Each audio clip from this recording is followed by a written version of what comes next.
Du 7 août 1960, l'indépendance de la Côte d'Ivoire. La Côte d'Ivoire, c'est républicaine. La Côte d'Ivoire, c'est républicaine. Indépendance, c'est que la postérité ne me consacre pas comme le premier président de la République de Côte d'Ivoire, mais comme le premier paysan de mon époque en Côte d'Ivoire.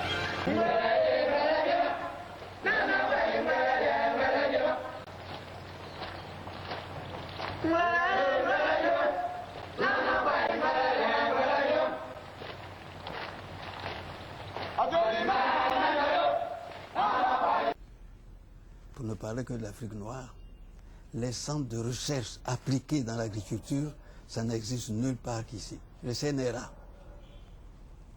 Et il y avait de nouvelles variétés de cacao qui produisaient de façon rapide et avec des rendements très élevés. Dès la deuxième année, il a lancé un appel.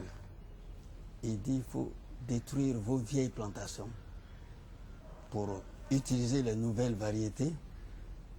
Et si vous abattez 1 hectare de votre cacaoyer, on vous donne 30 000 francs. Très peu de gens le savent. Et tout le monde s'est rué. Voici comment nous sommes devenus premier producteur mondial de cacao. On parlera alors dans les années 70 de miracles ivoiriens. En un temps record, un certain nombre de choses ont été réalisées. C'est tout. Mais dans l'esprit du fouet et de tous ceux qui travaillaient à l'époque avec lui, dans son gouvernement, ce sont des choses qui ont été pensées, projetées, avec des objectifs bien précis. Il le savait, lui.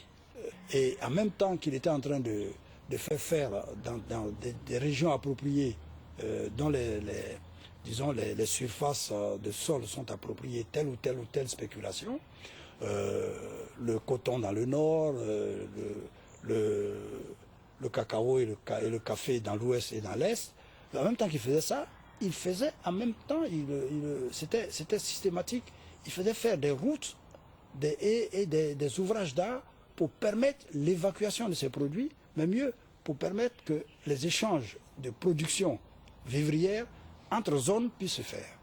Donc c'était un calcul, il y avait une planification. Ayant hérité d'une colonie riche du potentiel de sa terre, le président Félix Houphouët s'activera à développer ses infrastructures, les routes notamment. Houphouët a dit que la route précède le développement.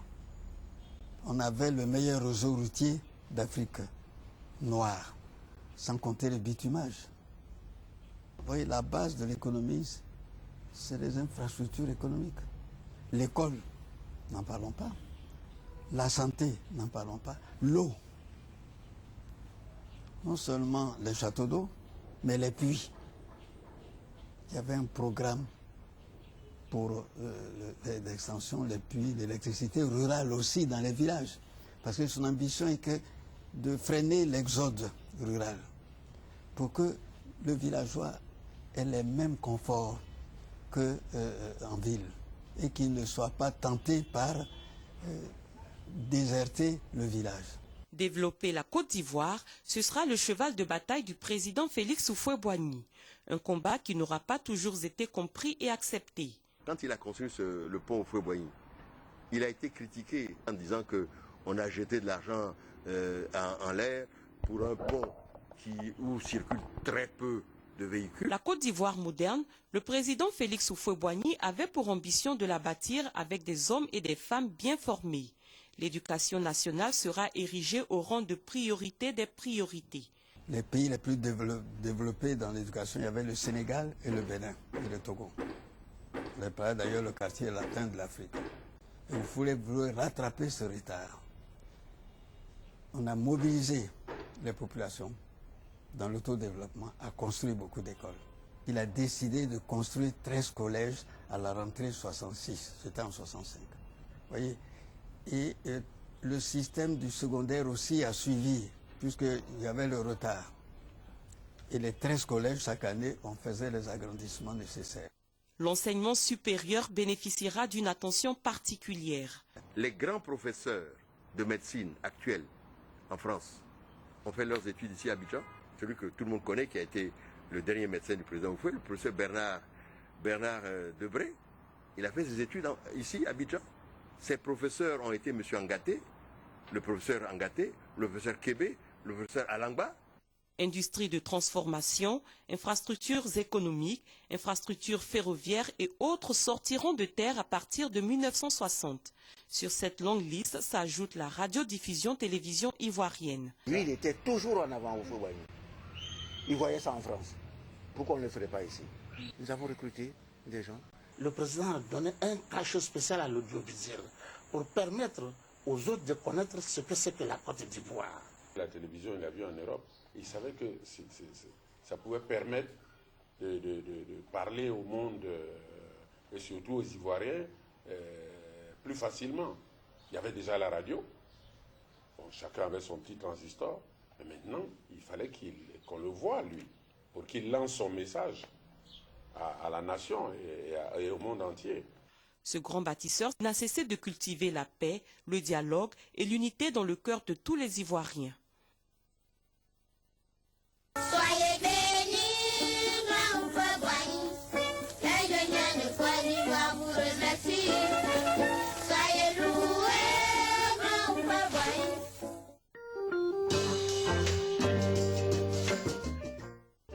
Il disait que lorsqu'il avait commencé à faire la politique, il avait été voir le vieux bon Coulibaly à Korogo. Et que, pour lui dire qu'il voulait s'engager en politique, il voulait son soutien. Et bon Coulibaly lui avait dit que je veux bien te sponsoriser à condition que ta politique soit consacrée à la recherche de la paix.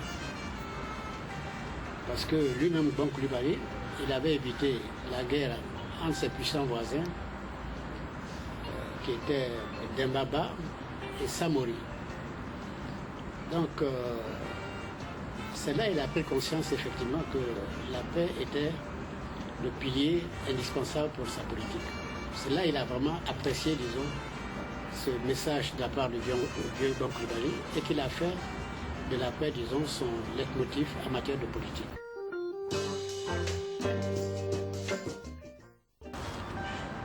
Vous savez, il y en a des multitudes. Vous savez, que ce soit le Libéria, que ce soit le conflit entre le Mali et le Burkina Faso. Tout ça s'est terminé ici. Pourquoi? Parce qu'il a eu à convoquer tout l'état-major burkinabé, tout l'état-major malien. Et bon, après avoir écouté les uns les autres, il a posé une question simple. Il dit aujourd'hui, est-ce que si vous gagnez la guerre, si le Mali emporte la victoire, est-ce que de Ouagadougou, ils peuvent acheminer tout le matériel pour sécuriser leurs troupes à Ouagadougou? Vice-versa, chacun a reconnu que non, c'est pas possible parce que la distance est trop longue, ils n'ont pas les moyens. Il dit, écoutez, c'est une guerre des pauvres, ça n'a aucun sens. Donc vraiment, il n'y aura pas de vainqueurs ni de vaincus. Donc en fin de compte, le bon sens l'a emporté. Bon, je prends le cas de Libéria. Le Libéria, il y a eu 4 accords qui ont été signés à Yamoussoukro. Il était en congé, il était en vacances à Genève. Et il y a eu un clash sur le terrain.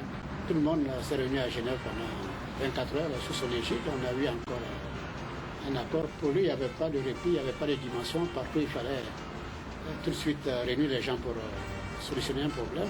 Il le faisait. On n'en parle pas assez, mais le problème, ça a été l'Angola. L'Angola a été un champ de négociations. Puisqu'en réalité, quand on regarde ce conflit, c'était un conflit entre les Russes et les Américains. Et donc, on a fait pas mal de réunions à Abidjan ici. Il y a eu l'avant-dernière réunion de paix qui avait duré pendant une semaine à Abidjan, à l'hôtel d'Ivoire. Et on est arrivé à un accord entre les deux parties, entre l'UNITA et le MPLA. Cet accord était parfait parce que toutes les grandes puissances avaient encouragé les deux parties à signer l'accord de paix. Tout le monde avait félicité le président pour cet accord. Et arrivé à Paris, le président a cherché à joindre Savimbi pour qu'il signe l'accord. Pendant toute une journée, on n'a pas pu avoir Savimbi au téléphone. On a convoqué à Paris son représentant en Côte d'Ivoire, M. Marquez Kakumba. Le président lui a demandé de tout faire pour qu'il parle à Savimbi pour qu'il signe l'accord, puisque Dos Santos était d'accord pour signer l'accord. Malheureusement, on n'a pas pu avoir Savimbi. On est resté de 22h assis jusqu'à 6h du matin pour montrer sa capacité de résistance et surtout quand il est engagé dans une action de paix, il est prêt à se sacrifier. Il y a un problème qu'on ne voit pas qui est le problème de l'abolition de l'apartheid. Il y a eu un argument économique qui a ébranlé De Klerk. Il lui a dit, écoutez, vous êtes la plus grande puissance économique de l'Afrique. Vous produisez toutes les marchandises. Et aujourd'hui, à cause de l'embargo, vous êtes bloqué, vous ne pouvez pas exporter. Il dit, demain, si les Africains sont libres et que l'embargo est levé, vous aurez tout le continent africain comme client.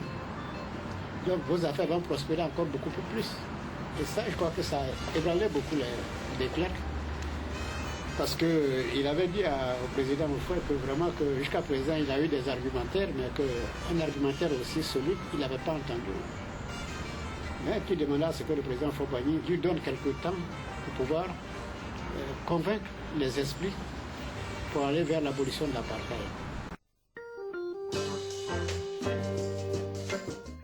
Au Moyen-Orient, dans la crise entre Israël et les Palestiniens, au niveau du monde arabe, il y a eu une incompréhension parce que les gens disaient que la Côte d'Ivoire était alliée à Israël et donc il fallait la boycotter. Mais aussi bien Rabin que Arafat, chacun souhaitait vraiment qu'ils maintiennent des relations avec les deux parce que s'il n'y a pas quelqu'un pour apporter tel message à tel adversaire, il n'y aurait jamais de paix. Tous les contacts que vous faites avec le monde arabe, et Arafat les appréciait, contrairement à tout le monde arabe. Et souvent, c'est Arafat qui lui demandait vraiment de transmettre aux Israéliens tel ou tel message. On avait aussi des bonnes relations avec Fidel Castro, puisque pendant la guerre de libération, la guerre entre le MPLA et l'UNITA, l'UNITA avait abattu avec les Stinger que les Américains leur avaient donnés. Ce sont des armes redoutables. Ils ont abattu un navire cubain et ils avaient fait prisonnier 2 généraux et 5 officiers. Fidel Castro était devenu fou parce que c'était l'élite de l'armée cubaine.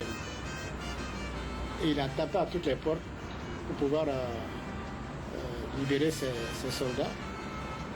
Tout le monde lui a dit, écoute, la seule personne qui peut avoir une influence sur Savimbi, c'est Houphouët-Boigny.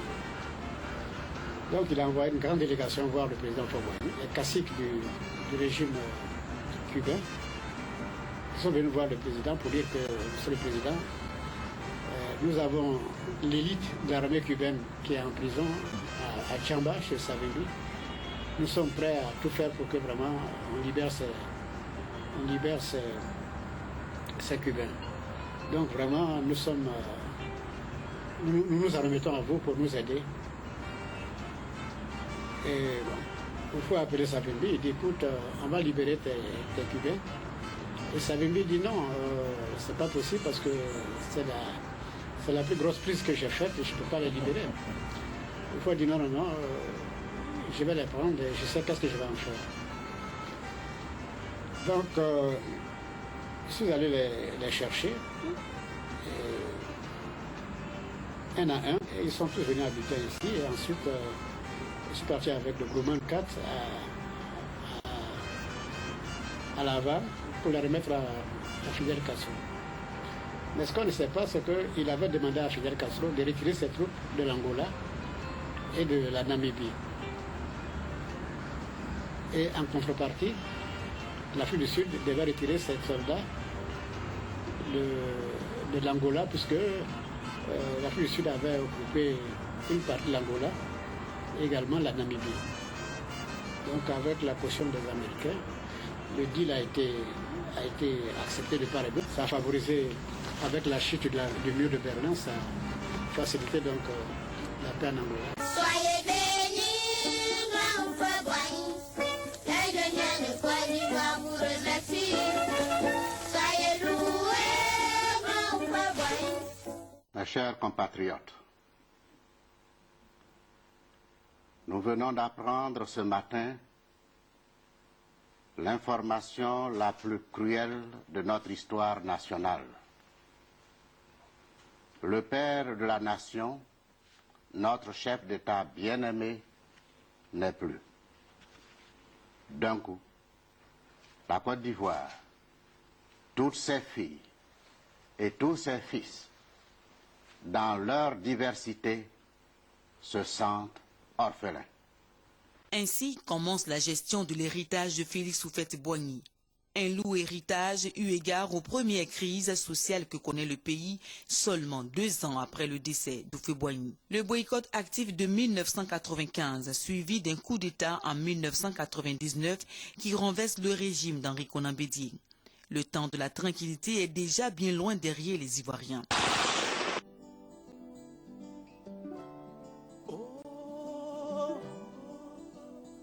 Nous, qui nous réclamons de son enseignement, d'être de ses disciples, nous ne devons pas être fiers. Je n'en suis pas très fier, je dois le dire aujourd'hui. Je pense que, l'ayant suivi, je pense qu'il n'aurait jamais accepté la guerre en Côte d'Ivoire. Il aurait tout fait pour éviter ce que nous avons vécu. En 2002, une autre crise beaucoup plus grave divise le pays en deux et fait voler en éclats l'héritage de la cohésion sociale entretenue par Félix Houphouët-Boigny. C'est difficile, je ne peux pas vous dire ce qui a manqué réellement, mais chaque peuple a son histoire.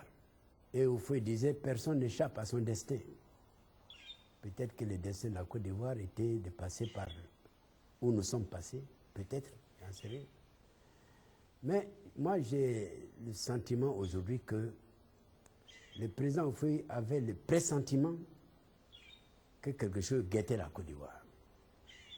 Parce que pendant 40 ans, il n'a jamais fait un seul discours sans parler de la paix. L'élection présidentielle de 2010, censée ramener la paix en Côte d'Ivoire, ouvre une autre crise post-électorale sans précédent. Au moins 3000 morts et plusieurs blessés. Après ces instants troubles, aujourd'hui, si la croissance est à la porte du pays, la réconciliation arrive encore difficilement. Le vrai bonheur, on ne l'apprécie que lorsqu'on l'a perdu, disait le père de la nation ivoirienne. Les Ivoiriens sont à ce jour encore à la recherche de la paix des années Houphouët. Année également marquée par de grandes réalisations, au nombre desquelles figurent les infrastructures routières, urbaines, aéroportuaires, universitaires. Son ambition est de freiner l'exode rural pour que le villageois ait les mêmes conforts qu'en ville et qu'il ne soit pas tenté par déserter le village. Il est allé plus loin. Il dit, vous les quatre, il faut que vous ayez une maison chez vous dans le village. Parce que les populations vont vous copier. Et c'est vrai, moi j'ai fait une maison. On n'a pas les moyens, on met le temps qu'il faut. J'ai mis des lames Naco, j'ai des villageois qui ont mis des lames Naco alors qu'ils n'ont pas de climatiseur. C'est pour dire qu'il faut connaître son peuple. L'habitat, c'était une obligation morale. L'agriculture, il a dit qu'il faut que les responsables soient des planteurs. pour qu'on ne croie pas que ceux qui ont échoué à l'école qui vont à l'agriculture. C'est une obligation morale. Il a dit, les ministres, c'était symbolique, 15 hectares d'obligation. Les députés 10 et les conseillers économiques 5. Mais on est allé plus loin. Je suis retraité, c'est grâce à ça que je vis. La reconstruction du pays est bel et bien engagée. Pour Houphouët-Boigny, la route précède le développement. La Côte d'Ivoire au travail, une devise qui a guidé toutes les actions sociopolitiques de Félix Houphouët-Boigny qui a basé le développement économique de la Côte d'Ivoire sur l'agriculture et plus précisément sur le binôme café-cacao. Il n'y avait pas un ingénieur agronome plus compétent que Houphouët-Boigny. C'est un planteur. Il a non seulement diversifié la production agricole, mais il a développer ce secteur-là. Sa première chose, c'était que tout le monde mange. Et que, en fait, il avait aussi utilisé une fois que la Côte d'Ivoire soit le grenier de l'Afrique, puisque tout pousse ici. Il a mené des plantes qui ne poussaient jamais en Côte d'Ivoire. Donc, il a mené dans toutes les autres régions l'anacarde. Aujourd'hui, l'anacarde, ça pousse. Bon, les colons ont développé le café et le cacao. Ça, c'est notre richesse solide. Il nous faut l'améliorer autant que faire se peut et l'améliorer au possible. La filière café-cacao, après la mort d'Houphouët, a connu plusieurs crises dont la plus éclatante a été le scandale dans le secteur en 2007. Récemment, dans le mois d'octobre 2013, après 2 années de détention, les ex-barons du café-cacao ont été jugés et condamnés à des peines privatives de liberté et à des dédommagements envers l'État de Côte d'Ivoire. Pour redynamiser la filière, l'État a procédé à la création du Conseil de régulation de stabilité et de développement de la filière café-cacao. L'agriculture, pour Houphouët-Boigny, c'était la vie. Il avait un souci, le plus fort souci, pour produire bien et bon. Voilà. Et si on avait poursuivi sa politique de riz, c'est lui qui a mené le sucre dans le Nord. Personne d'autre n'a mené le sucre dans le Nord. Le sucre, ça poussait en bas ici, hein. Ça ne poussait pas dans le Nord. Aujourd'hui, toute l'industrie sucrière est dans le Nord. Et les gens ont l'air de l'oublier. Ça fait beaucoup de palabres quand on a installé toutes ces usines-là. Mais c'est lui qui a mené tout ça là-bas. Donc, il a réparti, disons, les richesses, à mon avis, un peu dans toute la Côte d'Ivoire. Producteur cacao, café, producteur d'ananas en bas, à Mossou, Bonois, etc. Producteur de sucre, c'est dans le nord, avec le coton, etc., etc. Donc, si vous voulez, on avait partout quelque chose que le paysan pouvait faire. Houphouët-Boigny, 49 ans de carrière politique, dont 33 ans en tant que président de la République de Côte d'Ivoire. 33 années au cours desquelles il a tracé les sillons d'une Côte d'Ivoire moderne basée sur la stabilité politique et économique. Un lourd héritage que devront gérer les générations actuelles et futures. Soyez bénis, grand Houphouët-Boigny, les jeunes de Côte d'Ivoire vous remercient. Soyez loués, grand Houphouët-Boigny. Nous sommes devant un des portails de la résidence privée du président Félix Houphouët-Boigny. Et voilà, nous allons donc accéder à la résidence privée de son Excellence M. Félix Houphouët-Boigny. Excusez-moi, je n'arrive pas à dire feu, parce que pour moi, il ne sera jamais mort. Allons-y. Une visite dans l'antre privé du président. Incursion dans cet univers qui aura toujours été un mythe. Face à la beauté, la propreté et la singularité des lieux, on se laisse guider, tout simplement. Moi, je suis chrétien catholique.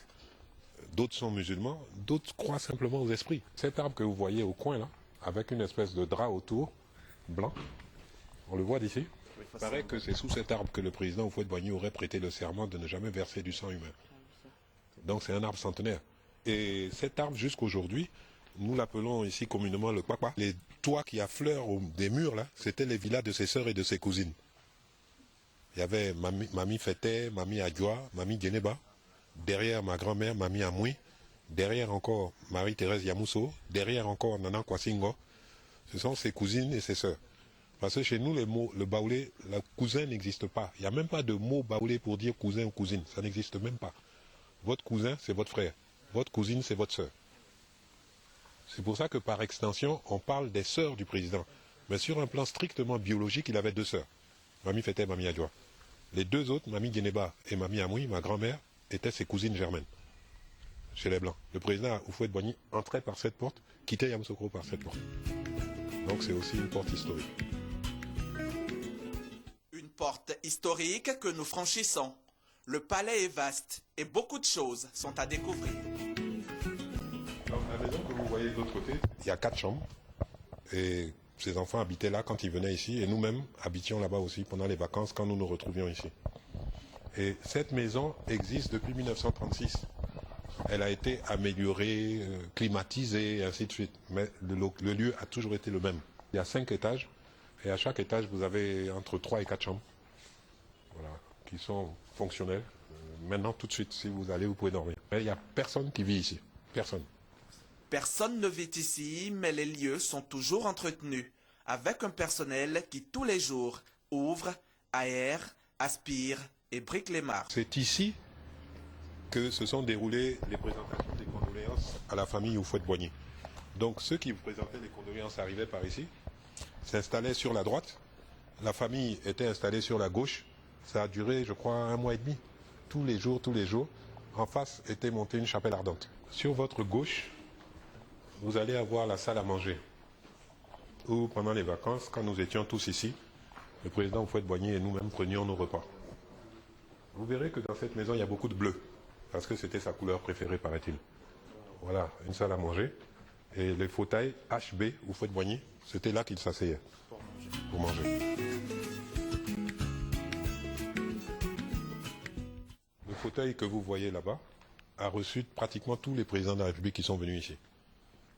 Giscard, Mitterrand, tous. Il les recevait là, ils s'asseyaient là. Vous verrez que tout est en harmonie. Le bleu, le doré, tout. Il n'y a aucune couleur qui choque. Il n'y a quelque chose qui tranche. Il n'y a aucune note de mauvais goût. Et dans son bureau, tout est resté identique depuis sa mort jusqu'aujourd'hui. Vous voyez, encore 2 béliers stylisés. Boigny, toujours.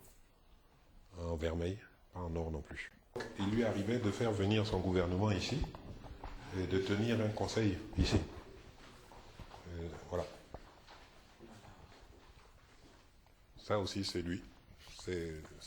On l'appelle salon Habib Bourguiba parce qu'il date de l'époque où le président Habib Bourguiba de Tunisie était venu ici en visite officielle.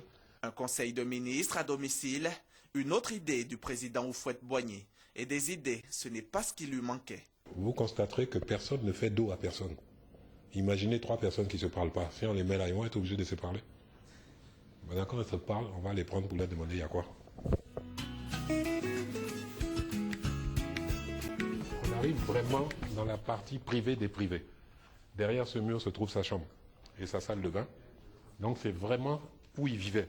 Parce que tous les bâtiments qu'on a traversés jusqu'à présent, il les utilisait pour des cérémonies officielles, mais ce n'était pas son lieu de vie. Son lieu de vie, c'était ici. Il fut un temps même où, avant qu'il ne construise les autres bâtiments que nous venons de traverser, l'endroit où nous sommes, c'était la salle à manger, qui a été ensuite transformée en ce que vous voyez. Nous sommes en plein cœur de la résidence, cet endroit où le président a réellement vécu, où il passait le clair de son temps. Le président sortait de sa chambre. Quand vous arrivez, on vous faisait attendre ici. Donc, il a un autre bureau ici qui est attenant à sa chambre. Il sortait par cette porte et puis il allait vous asseyez dans ce fauteuil-là et il vous recevait là-bas. Là aussi, ça a vu défiler beaucoup de grands de ce monde. Le président de Clerc, Jean-Marie Le Pen, beaucoup de ministres, de potentats, de puissants de ce monde se sont assis dans ce fauteuil-là. Il y a une chapelle privée où il faisait ses messes tous les dimanches. Une chapelle privée dans une résidence privée de chef d'État. Qui plus est, Félix Houphouët-Boigny. On s'attend encore à voir du beau. Et le beau y est. Ici encore, rien n'a bougé. Ses livres de prière sont à leur place, son fauteuil aussi. Ce fauteuil se trouve à la verticale de sa tombe. Il est assis sur sa tombe. Si vous tracez une ligne droite, vous tombez sur sa tombe. La tombe de Félix Houphouët-Boigny à l'intérieur du palais. Le président en a été l'architecte. Un caveau familial où il repose à jamais désormais parmi les siens. Les tombes, c'est lui qui a choisi. Qui est couché où? C'est lui. Donc ici, vous avez 24 tombes. Et la quasi-totalité des gens qui sont ici sont des membres de sa famille maternelle. Les 4 tombent au centre. Il y a lui-même ici. Sur sa droite, il y a son fils aîné Félix qui est mort à l'âge de 10 ans. Sur sa gauche, il y a sa mère qui s'appelait Ndrikan. Et en face de lui, il y a son frère qui s'appelait Augustin. Et c'est lui qui a choisi l'emplacement. Extraordinaire à l'intérieur, la résidence l'est tout aussi à l'extérieur. Comme pour dissuader tout visiteur indélicat ou de mauvaise intention, un lac aux portes du palais, plein de caïmans, de crocodiles et d'alligators. Un autre mystère d'Houphouët-Boigny. Il paraît que c'est le président Houphouët-Boigny lui-même qui a peuplé ce lac de caïmans. Il y a commandant, il y a capitaine, il y a sergent encore. Entre Omar Cissé et ses reptiles, une connexion aux allures d'histoire d'amour. Et pourtant, bien qu'étant à leur côté depuis 1975, Omar ne reconnaît plus ses amis d'hier. Moi, je ne pense pas de vieux la caïman là, il va là. On a peur trop même maintenant là. Il y a plus de 40 ans, pourtant, le président Houphouët-Boigny assurait que ces bêtes étaient loin de s'en prendre aux hommes. Est-ce que c'est très méchant si je tombais dans l'eau, est-ce qu'il me mangerait? Non. Parce qu'il n'a pas faim. Les animaux sont moins méchants que les hommes. Mais voilà que Diko, l'ancien collègue à Omar, ce sexagénaire qui pendant plus de 35 ans les a nourris, s'est vu brutalement arracher la vie par ses caïmans. Sur cette place, une gerbe de fleurs pour lui rendre hommage. Malgré ce drame, le lac aux Caïmans continue d'être un point d'attraction pour tout visiteur de Yamoussoukro. Un passage obligé pour bien de nostalgiques ou de curieux, pour qui Félix Houphouët-Boigny continue de vivre à travers ses crocodiles, en attendant que la résidence, elle, ne soit ouverte aux touristes. Soyez bénis, grand Houphouët-Boigny. Soyez loué, grand Houphouët-Boigny. Ne garde pas de rancune. Ne garde jamais. J'étais un chrétien, un vrai chrétien. Il y a des, comment dire, il y a des gens qui lui ont fait des choses qui les a tout pardonné. En tout cas, l'homme il peut fâcher, mais moi j'étais avec lui. Il a fâché, moi je vois son fâché, il a fâché 2 fois devant moi. Il y a sa fille qui doit marier quelqu'un, il n'était pas content, il a fâché. Chez moi, j'étais arbitre. Ça, c'est un. Et puis, un moment, il a donné travail à un boula. Boula, là, il a fait lui fâcher. La première fois qu'il m'a reçu en tant que son collaborateur, entre guillemets, son petit collaborateur, je me rappelle, c'était un soir vers 18h à sa résidence privée à Cocody. Mon chef à l'époque était le général Kwasi Gustave, feu Kwasi Gustave, qui est décédé malheureusement. Il était venu me présenter à lui comme son nouvel aide de camp. Et donc il était sur sa terrasse, il se reposait. Et il a tenu à me dire quelques mots de bonne arrivée dans sa maison. Et ensuite, il m'a dit cette phrase: il y a autour de moi ceux qui me servent pour les honneurs. Je leur donne les honneurs. Ceux qui me servent pour l'argent, je leur donne de l'argent. Et ceux qui me servent pour le travail. Je me souviens par exemple d'un vol entre Yamoussoukro et Abidjan, où quand on a décollé, on était arrivé pratiquement au niveau, c'est-à-dire on était à peu près à 6000 mètres d'altitude. On venait juste de passer Toumoudi, et puis on a eu un problème avec un moteur. Donc, qui vibrait, donc on a été obligé de couper le moteur. Évidemment, il a senti qu'il y avait une vibration, donc il est venu à la cabine. Moi, je lui ai expliqué que non, que c'est pas compliqué, qu'il y avait un problème, il y avait un moteur qui avait un problème. On a coupé le moteur, mais vous savez, ici, il y en a 2. C'est bien parce que s'il y a un qui en parle, l'autre peut continuer. Effectivement, c'est ce que nous avons fait. On a continué le vol. Alors ça, je peux vous dire, pendant tout le vol, il restait derrière moi. Mais je ne peux pas l'aider à aller vous asseoir. C'est bon. On a fait le voyage ensemble. Il était debout derrière moi. J'essaie de lui faire un peu de tourisme, l'expliquer un peu. Voilà, ici c'est Beauville. Ici c'est. En fait, il ne répondait pas. Hein. Houphouët-Boigny, à son époque, donc, a construit la grande mosquée de Yamoussoukro. Et à Abidjan, il a également construit la grande mosquée de la Riviera, celle qu'on appelle aujourd'hui la mosquée de la Riviera Golf. Et bien sûr, il a contribué dans une large mesure également à la construction de la mosquée la grande mosquée d'Adjamé. Et bien sûr, il a eu quelques apports dans d'autres mosquées. Mais c'est le plus célèbre que je cite. En construisant ces mains de Dieu arrivé au temple, il a voulu qu'il y ait un jour de paix en Côte d'Ivoire. C'est-à-dire qu'on doit s'arrêter. Et il dit cette paix-là est notre deuxième religion. Donc chacun doit avoir son temple chez lui, à la maison, à cause de mon Père, que la paix n'est que dans le temple. Donc nous voulons bénir Dieu, qui a fait de la Côte d'Ivoire un pays de paix. Pour ma part, je pense d'abord qu'il l'a fait en tant que chef d'État, chef d'une nation. Et cela également contribue, à notre avis, effectivement, à son effort de paix. Donc la Côte d'Ivoire, au fond, a laissé la paix comme religion. Musulmans, l'islam, la deuxième religion, c'est la paix. Assalamu alaikum. Chrétien, la deuxième religion, c'est la paix. Que la paix soit avec vous. Israélites, nous tous, notre deuxième religion, c'est la paix. Shalom, salam. Donc, au fond, a laissé Dieu pour nous. Et toute chose doit se baser sur Dieu. C'est Dieu qui fait tout.